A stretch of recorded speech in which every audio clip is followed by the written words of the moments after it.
What is up, everybody, and welcome back to TarHeelIllustrated.com. I'm THI staff writer Jacob Turner. Joining me as he always does, it's our very own publisher, Andrew Jones. And AJ, fall camp officially came to a close on Thursday of this week, and Heels are obviously set to break camp with classes starting this upcoming Monday. So, AJ, I keep saying it, I feel like on every podcast we hop on, because it is fast approaching, but the season is really fast approaching now as Carolina will start kind of preparing for South Carolina in their first game of the year starting next week. So it feels like fall camp flew by. Does it feel like that for you? No, it's the mix a little bit more. I was on the elevator with a few players the other day in the Keenan Football Center after we finished with some interviews. And I said, and we're all just kind of in there. And I said, are y'all ready for fall camp then? I said, because this is the longest month of the year. And they're like, oh man, I can't wait for this crap then. I can imagine. And one of them's like, man, I can't fall camp because it's just so slow. It's like every day over. It's like Groundhog Day. I think August is the slowest month because, and I'm over there all the time. Yeah, it's different for you. So I have a different perspective and a different experience, but I was talking with a couple of guys in the media that are over there pretty much every day as well the other day. And we're like, yeah, when camp starts, there's an element of excitement. There's some newness and there's so much stuff to report. All of a sudden you get like 2 weeks in. It's like, good gracious, I've read about that. I've talked about that. We play a game now. And there's still 2 weeks away from a game. So I'm kind of in that August is a crawl. And when September hits, it's a sprint. Yeah. So I'm still crawling. My knees are all scabbed up right now because I'm just crawling through August. You'll be sprinting for a while when September comes. So I guess you better enjoy the slowness. But that's the thing. Once the game gets here, it's going to seem like it was fast. Oh, absolutely. It's once the season started, it feels like football, especially. And it may go faster now too, because as you know, I call it the fall camp cave. I feel like I was texting with our basketball recruiting guy, David Siss, the other day. I'm like, I'm so sorry I haven't talked to you in 3 weeks, but I've been in a fall camp cave. Yeah. Got bigger fish to fry right now with football. Is obviously that's the main focus. And we're here for this podcast, just so everybody knows, we're kind of just going to run through a handful of different topics, kind of things we've learned through fall camp. We did a UNC football show earlier this week as well. Go check that out because a lot of great topics in there.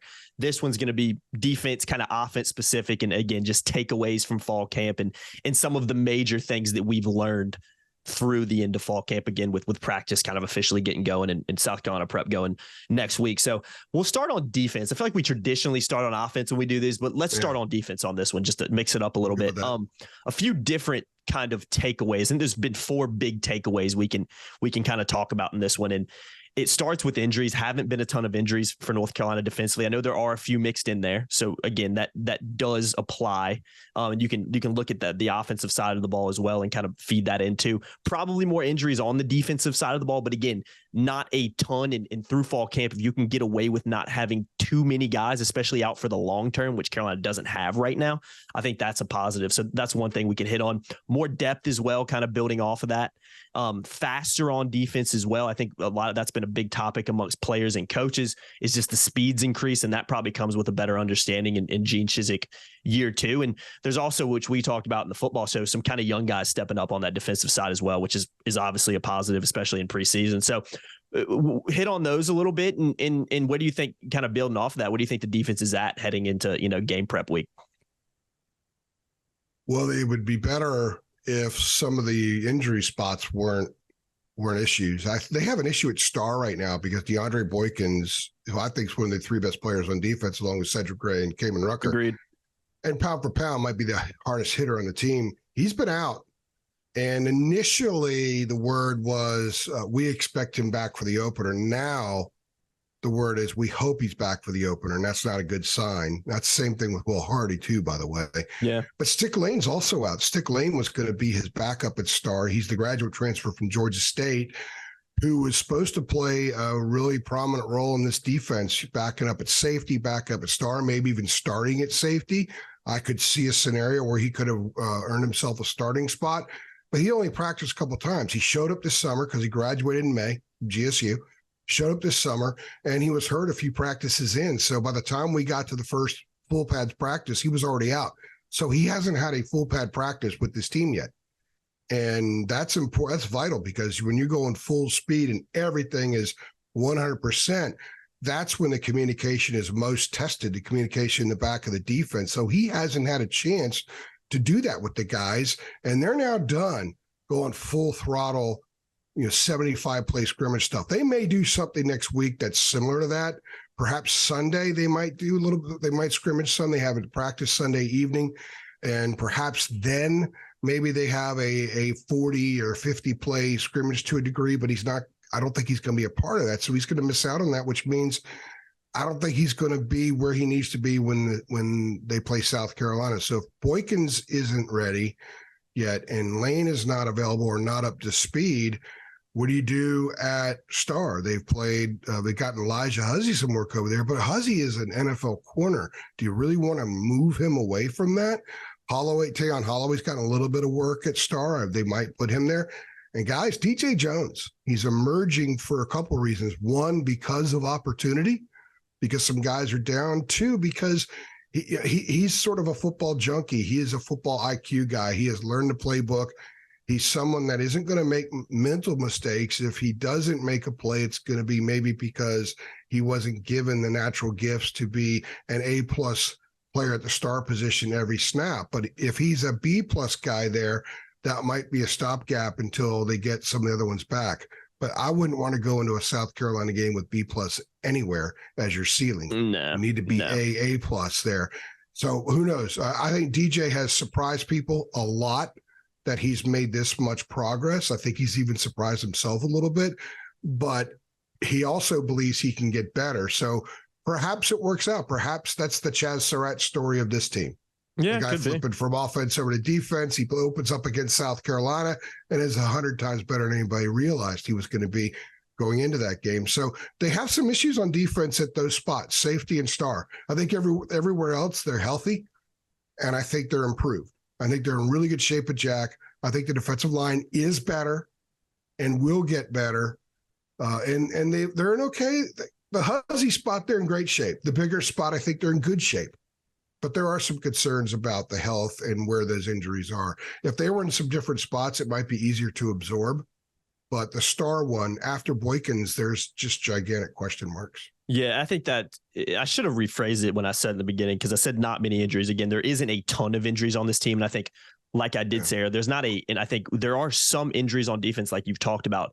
I think the good news is none of these seem to be extremely long-term, like this guy's out for the year, this guy's going to be out for 6 months. It seems like you would hope, like you said, with Boykin and Hardy, it seems like they'll be back sometime over the next month or so. But again, I feel like we've been hearing that, especially with Hardy since spring ball. So I think there is reasons to be concerned about that.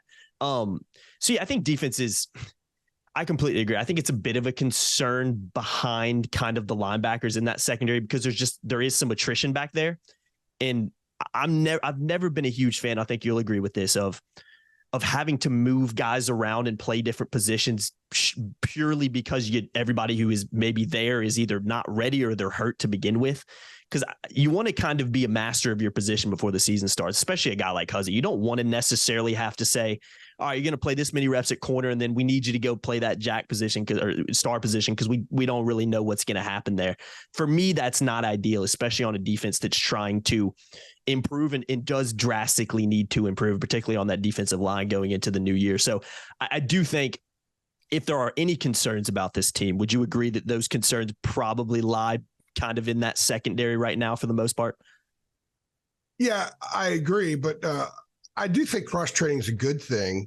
And we saw it a lot under Bateman, obviously. I mean, if you've got 11, I think you see it everywhere now, especially with teams having to play more young guys than ever before. So the older guys have to know how to play multiple positions, because if I'm a coach, I'd rather have a 21-year-old with 1,200 snaps under his belt move to another spot in the secondary and play there than have some kid who's 18 or 19 hadn't gotten on the field yet. In most cases, throw them out there, especially given how tough the schedule is early this season. So cross training is normal. It happens everywhere. Certainly offensive line happens throughout the back part of the defense for sure. And we've seen Don Chapman help out at corner. We've seen him help out at safety. We've seen him help out even at star. I wonder, we haven't heard his name associated with star the last week or two. Maybe he is getting reps there and we just don't know it. I think that would make some sense as well, because he's an experienced guy. But if you have 11 starters on defense, and if you're really only comfortable with 17 guys. And a couple players are out, and they're out in areas where you can cross-train. Like, you're not going to move Javaria Ritzie to Jack. No, you're not going to cross-train him there. You're not going to cross-train Power Eccles safety. So it's really the star corner and safeties where there's a ton of cross-training going on. If among those 17 guys that you fully trust, if quite a few of them are in the secondary, cross-train them.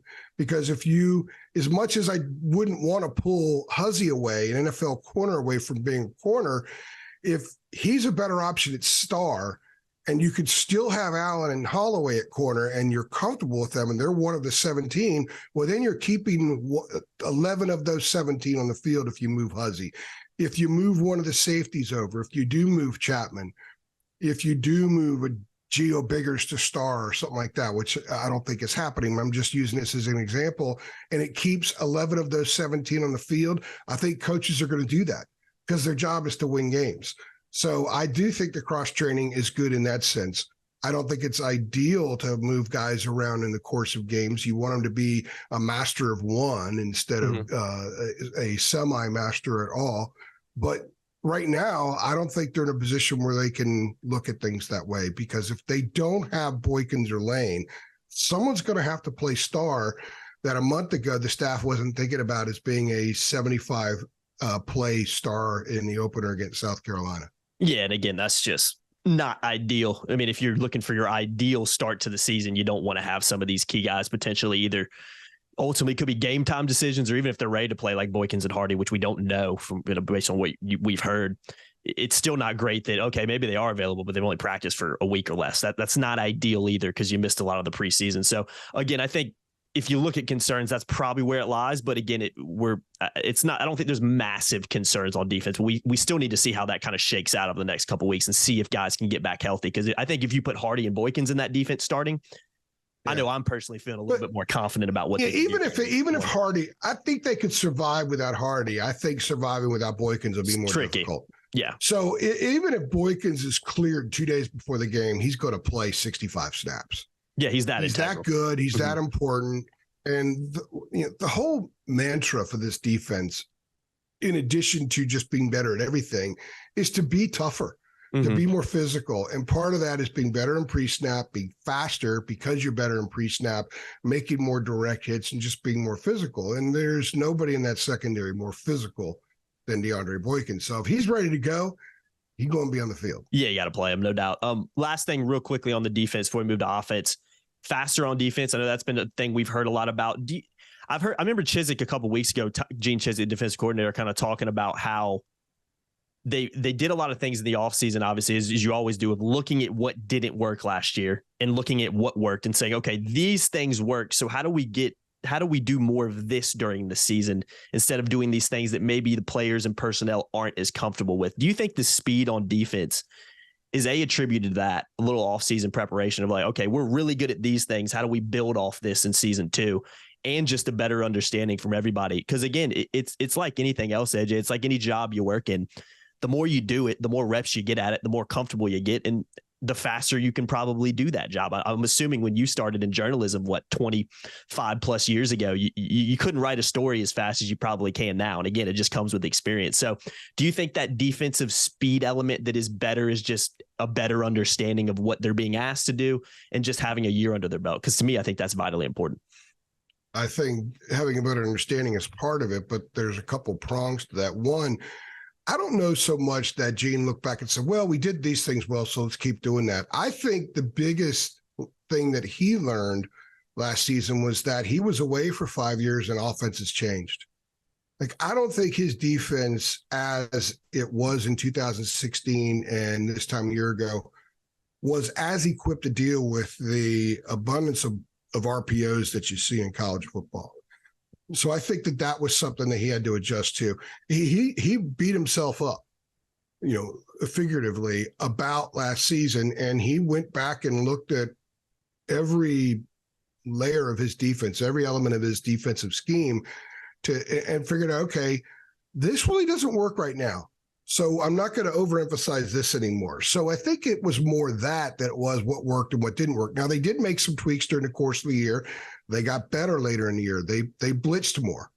as the season went on, because he figured out maybe how to blitz against the way offenses are designed now, as opposed to early in the year when it just wasn't going to work. I think there were times where there was almost a helplessness at times with that defense against certain offenses. App State, Notre Dame is an example. I know that Notre Dame was, the Sunday after Notre Dame was awful in the Keenan Football Center. Mac had very difficult conversations with some people, including Gene.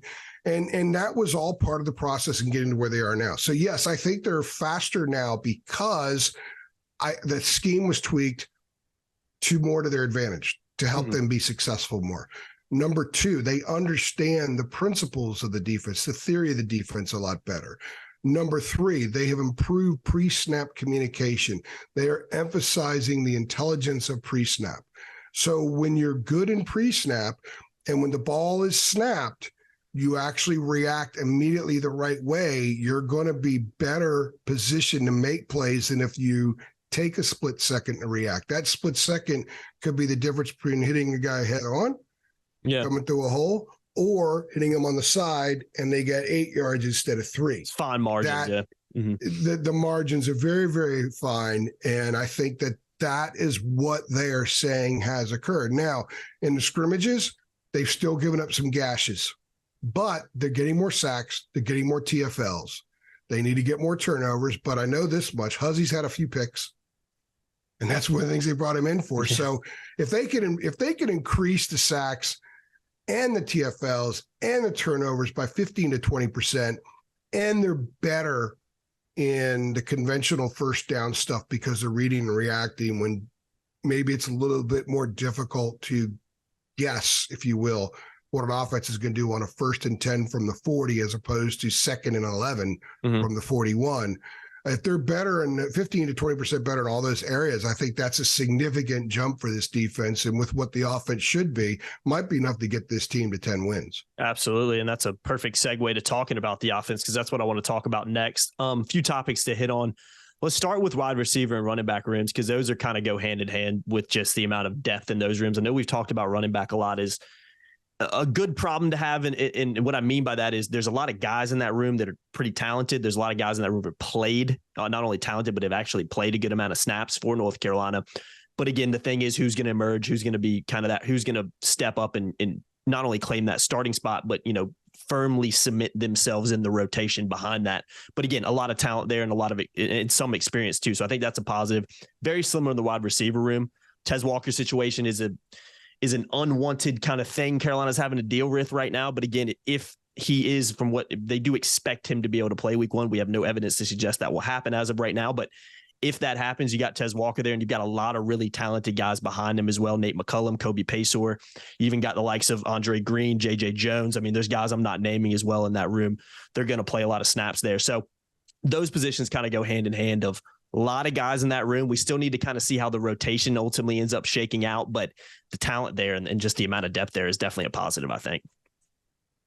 Yeah, I think the way to look at Tez Walker is this. How can I phrase this where it comes across the right way, not the wrong way? I think without Tez Walker, there's still a really good wide receiver room. Yeah.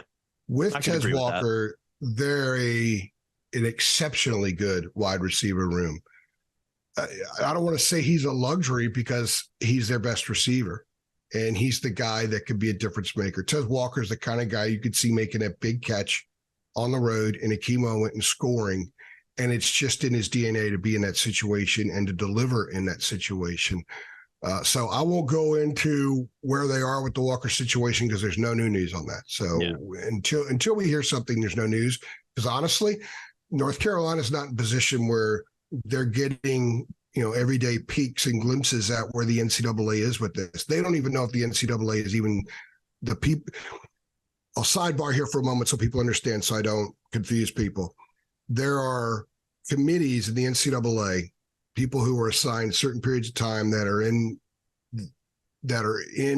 athletics, because the NCAA is the member institutions that comprise the NCAA. They're all part of the NCAA as far as ruling on things like this and hearing these different cases. So whoever it is that is going to hear this case, it's not like Carolina's getting daily updates. They're not having a press conference and the AJs of the world and Jacobs of the world are asking questions about the meeting that day, like we do after practice, right? So they don't know what's going on. They don't even know if there's been any discussion. They won't know until there's a ruling. So they've done their part. That's one of the reasons why they've gone through the media to apply public pressure to the NCAA, get media involved nationally, which happened the first time that this came out. And then this past week when Mac was brilliant, how he laid out the reasons why it's important the NCAA allow him to play and grant this waiver. So now I'm getting back on topic. With him, they're really damn good. Mm-hmm. Without him, they're still really good. McCollum is a fantastic player. I think Pacer is going to explode. I really do. J.J. Jones, there's a comfort having a guy like that out there who can do so much. He's a smart guy. Wants to get into our profession, by the way, one day. Oh, wow. We're going to talk to him eventually soon about that. That'll be a lot of fun. There's actually a video that UNC put out about the ice baths that was good. He was good on that too. He's good on camera. He's really good. He was really, really good on that. So I like Gavin Blackwell. He's coming along. He's a solid player. But, we're hearing some young names more and more. We're hearing Chris Culliver. We're hearing Christian Hamilton. We're hearing Doc Chapman, Tyshawn Chapman, who goes by Doc, refers to him as Doc. Max said that last week, Doc it clicked, and he had a fantastic scrimmage on Saturday. So Max said he had a great catch on Saturday. So then you throw in Andre Green, which he's still dealing with some consistency issues. They're deep there. Mm-hmm. They're really good and they're deep, and they have excellent tight ends, and they're going to throw to the backside of the backfield. George Pettaway has been lining up in some slot as well. So they've got guys that can go get it, even without Tez Walker. If they have him, that could be the best receiver room in the ACC. Agreed. I completely agree with that. Let me ask you real quickly about Bryson Nesbitt, because I know it's a guy a lot of people like. Do you expect him to get some burn on that wide receiver room too? Because that tight end room is absolutely stacked. I've heard some people saying that Copenhaver might be the guy that ends up potentially starting for this team. But for me, you got to get Nesbitt somewhere. Do you expect him to line out at wide receiver like we've seen? Well, Nesbitt is the NFL guy that when you see all these tight end and a preseason NFL watch list kind of things, his name comes up. But I've been told by sources inside the program that they think Copenhaver is the best tight end on the team. Mm-hmm. And that's because he could do everything well. And one of the things he does well is he blocks down. Mm-hmm. He's a better blocker than Morales. He's a much better blocker than Nesbitt. That's still something that Nesbitt is a ways away from being where he needs to be. And that might help it. That might hurt his draft stock when it comes time for the NFL to really comb over his game. But I can see that they're going to play 12 personnel and 13 personnel. They're going to put 2 and 3 tight ends on the field, and you can play all of them split wide. Yeah. So there's a lot of creative stuff that Chip Lindsey can do with the offense because those tight ends are athletic. They can all catch the ball. They can run all the different routes that you need a tight end to run. They can all catch the ball and turn their nose upfield and run toward the goal line. Nesbitt is phenomenal at it. Morales has had a lot of big plays in his career, scored a lot of touchdowns. And Copenhaver's a guy that I think they believe is ready to take that next step and be someone who gets in the end zone a decent number of times as well. And like I mentioned about Pettaway, there's no shortage of guys that can run around and catch a pass on this football team. And I think they're going to use him. One of the things that hurt late last year is I thought they got too tunnel vision with Josh. Yeah, it was like we're just going to throw to him. Phil Longo scaled things down too much. Drake ran too much, too many design runs, too many runs on RPOs because everyone was so uber focused on Josh, and too many throws into tight windows to Josh. Mm-hmm. And I think that's one of the reasons the offense stagnated a little bit. I don't think it's going to be a problem this year. Drake is going to have a plethora of dudes to throw to. And they're going to be in and out all the time. They're all going to get a lot of reps, and there's going to be a lot of guys that are productive. I wouldn't be surprised if they have more players with 25, 30 receptions this year than maybe they've ever had, especially if Walker doesn't play. If he can't play, then they're really going to have to spread it around. If he plays, he's going to be targeted 10, 12 times a game at least. Yeah. McCollum's going to be targeted 8 to 10 times a game. Pacer's going to be in the 6 to 8 range. So they're going to get the bulk of your receptions. But if he doesn't play, I think you're going to see it spread out a lot more. Yeah, abundance of talent in those two positions. 2 more things to hit on real quick, AJ. I'm going to stay on a positive, and then we'll focus maybe on I'm not going to call it a negative, but maybe a concern going into the year after that before we wrap this one up. We've hit on it real quickly. Drake May, footwork's been a big topic, working on that with Chip Lindsey in the offseason a lot. Getting rid of the ball quicker's also been a very big topic of conversation. So again, Drake, so he's a great player. He's got a lot of talent. He's got a lot of weapons around him. I think he's improved himself by some of those fine margins we kind of talked about a few minutes ago with on the defensive side of the ball being quicker. It seems like he's focusing a little bit more on some of the little things in his game that'll help take his game to that next level. Again, he's already really good. So what have you heard about how he's improved in those two aspects?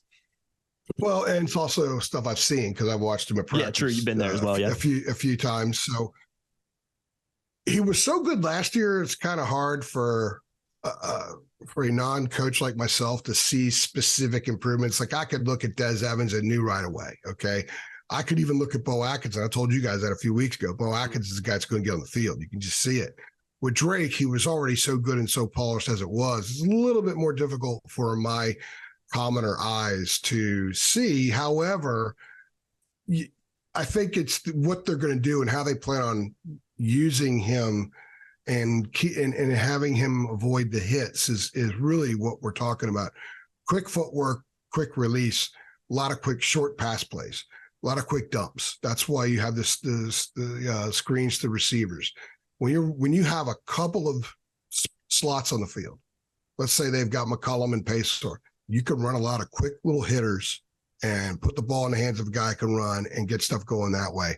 When you're running multiple tight ends out there, two of whom are very long in Copenhagen and Nesbitt, and you slant one of them over the middle, that's a quick hitter for a guy like Drake. So what you're doing, you're allowing him to use his ability to get rid of the ball quickly, have good footwork where he has to turn quickly and go through a quick progression to freeze linebackers, to freeze nickels on the other side of the ball, and in his accuracy with the short stuff. And what you're doing is you're minimizing him getting hits. I don't think they feel like they're in great shape behind him if something happens. So running him less with called runs and getting rid of the ball quicker. We've heard getting rid of the ball quicker a lot the last 2 weeks. And it's not just with him. It's with Connor Harrell. It's with Jefferson Boaz, who, by the way, is running third ahead of Tad Hudson. It's with Tad Hudson as well, getting rid of the ball quicker. That is absolute. So I think that everything that I can gauge that Drake has made the progress he needs to have, he wanted to make with his footwork, and he's doing a better job getting rid of the ball quicker. And part of that's because there's more stuff to get rid of the ball quicker in this offense than there was in Phil Longo's. That's what I'm looking forward to seeing. I want to see how much of that short bang, bang, bang stuff they're going to run, because that's going to set up the deep ball too. Mm-hmm. That's going to set up the deep. If you got Tez out there, and McCollum could go deep, Pacor can go deep, J.J. Jones can go deep, Andre Green can go deep. But if you're doing those body blows with the quick hitting stuff, and boom, you go for a headshot by taking the top of the defense, Drake can make those throws. Mm-hmm. And that's a lot of what the NFL is too. So that's what I expect to see. And everything I've said, everything I've heard, like I said, that he's made the progress that he wanted to make and they wanted him to make. Yeah, no, obviously that's a positive for North Carolina. Last thing we're going to hit on before we wrap this one up. Inconsistencies across the offensive line still seems to be a little bit of a concern for me. That's really the only thing for me that could derail this offense, is just not being very good on the line and not giving Drake time back there to do what he needs to do with all the weapons around him. So how concerned is and again, if you don't know the concern level, you can probably gauge it from what you're hearing, but how concerned do you think the staff is still with that offensive line depth and just some of the lack of consistency they've seen down there? Well, you have to consider coach speak sometimes, where they use the media to motivate. Yeah. So one of the things I've been wondering is, with Mac's message and Chip Lindsey's message about the offensive line, how much of it is that? Mm-hmm. And how much of it is like a legitimate, full-blown concern? Because I asked Chip last week about the offensive line and about consistency with the offensive line, and also getting close to where they can go 8 deep, because they've been at 6.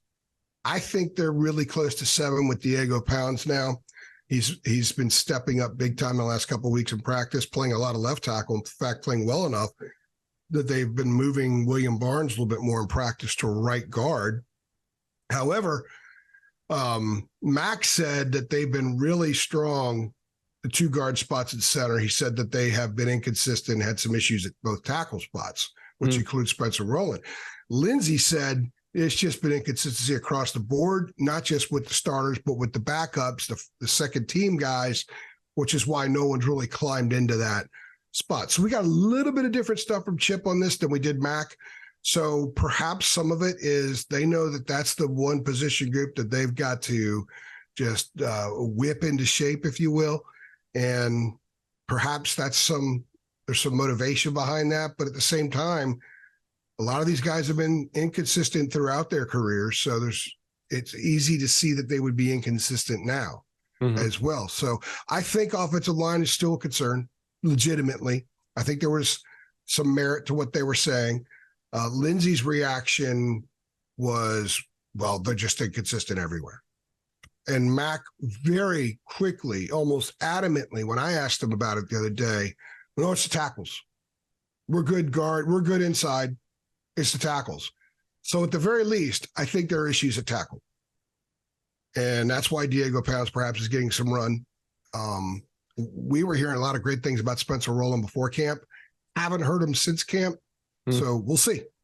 We're going to learn a lot against South Carolina because the tackles are going to be stressed in that game. There's no doubt about it. And look, you got to keep people off of Drake. They cannot afford for Drake to get hurt. So yeah, Chip Lindsey wants to throw screens to running backs, but if they've got to hold back a running back to help out the tackles and pass protection, that takes away the screen element. And I think it's going to be a little bit easier for defenses to diagnose maybe one fewer option offensively with what they're doing. So it's imperative for this team to reach its goals that the offensive line takes a significant step forward in all areas: run blocking, tight space situation, and absolutely pass protection. Agreed. Good place to wrap this one up, AJ. A little THI podcast rundown on different topics and different things we've learned now that fall camp has come to an end. We hope you guys enjoyed it.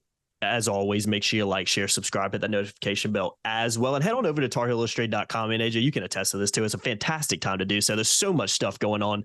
And there's so much, we always say it, but it's true is why we say it. A lot of the content that we put out, you can only access if you're a premium subscriber. And a lot of that goes on the message boards. And if you're not a premium subscriber, you can't get access to those premium message boards. So again, if you want to be a Carolina insider too, if you want to get more information about kind of what's going on behind the scenes and some things we're hearing that we don't just put out to the public on Twitter as a free content, you got to sign up. So that's really the perks of being a member at our website. And again, that's where you really get some of that meaty, juicy content that you're not going to find anywhere else. So go links in the description below, $8.33 a month. Head on over and sign up. We greatly appreciate it, guys. I've been Jacob Turner. He's been Andrew Jones. Another episode of the THI podcast. We appreciate you guys watching as always, and we'll see you on the next one. Thanks.